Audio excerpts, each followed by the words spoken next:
নমস্কার, অন্নপূর্ণা কিচেন কুকে আপনাদের স্বাগত। আজ আপনাদের জন্য নিয়ে এসেছি হেলাঞ্চি শাকের শুক্তো। এই শাকগুলো কিন্তু ঔষধি গুণে ভরা।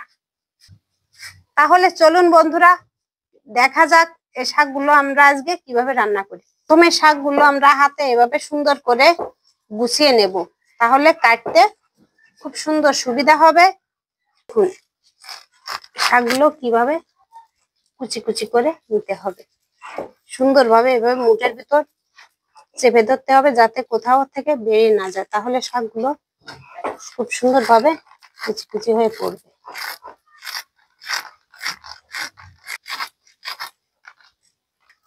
দেখুন বন্ধুরা, শুক্তোটা রান্না করার জন্য আমি একটা রুই মাছের মাথা নিয়েছি। শুক্তোটা আমিষও রান্না করা যায়, আবার নিরামিষও রান্না করা যায়, তবে শুক্তোটা আমিষ রান্না করলে স্বাদটা বেশি ভালো আসে। সেই রুই মাছের মাথাটা ভাজি করে নেব। মাছের মাথাটা আমরা এভাবে ভেঙে নেব। মাছের মাথাটা আমার সুন্দর করে একবার মুসমুস করে ভাজি করা হয়ে গেছে। এবার আমি মাছের মাথাটা তুলে নেব। এতে সাদা তেল দিয়ে দেব।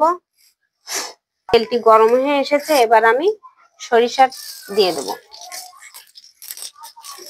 সরিষাটা ফুটে গেছে, এবার আমি একটু নুন দেব। নুন দিলে সরিষাটার সেন্টটা খুব সুন্দর আসে। এবার আমি হেলাঞ্চি শাকগুলো দিয়ে দেব। হেলাঞ্চি শাকটা ভাজি করতে একটু সময় লাগবে। ভাজিটা একটু বেশি সময় ধরেই করতে হবে যাতে তিতোটা কম লাগে। ভাজি করে রাখা মাছের মাথাটা আমি এবার দিয়ে দেব।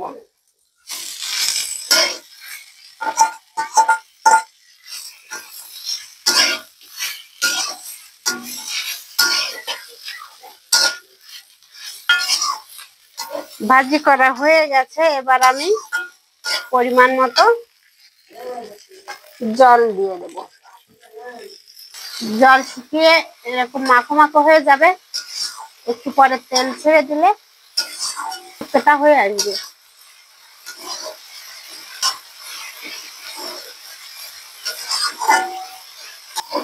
আর আমি শুক্তোটা নামিয়ে নিচ্ছি। আমার রেসিপিটা কেমন লেগেছে, ভালো লাগলে আমার চ্যানেলটিতে সাবস্ক্রাইব করতে ভুলবেন না।